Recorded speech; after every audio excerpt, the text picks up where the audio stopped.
Série de leçons d'apprentissage de la croyance authentique pour les petits enfants. 18e leçon, le sens des deux attestations de foi. Le sens de la ilaha illallah est « il n'y a pas de divinité en droit d'être adorée si ce n'est Allah ».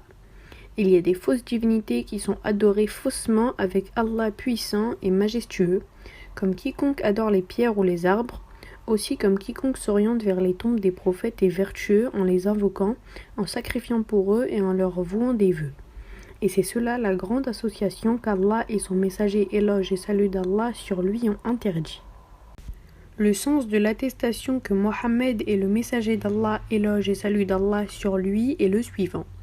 Obéir au messager Mohammed dans ce qu'il a ordonné, cela signifie accomplir les 5 piliers de l'islam et les obligations de l'islam comme la prière et autres, rendre véridique ce dont il nous a informés comme la venue de l'heure, le paradis, l'enfer et autres, s'écarter de ce qu'il a interdit et réprimé comme les grands péchés ainsi que les petits et le pire des grands péchés est l'association.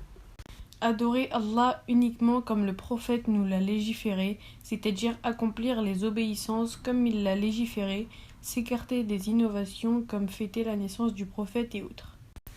L'attestation qu'il n'y a de divinité qui mérite d'être adorée si ce n'est Allah et que Mohammed est le messager d'Allah n'est utile à la personne qui la profère que si elle connaît son sens, agit en fonction de ce qu'elle implique et qu'elle soit exemptée de ce qui la contredit. La personne entre dans la religion de l'islam avec ces deux attestations. Le meilleur rappel est la ilaha illallah, il n'y a pas de divinité qui mérite l'adoration si ce n'est Allah, et celui dont les dernières paroles seront la ilaha illallah entrera au paradis.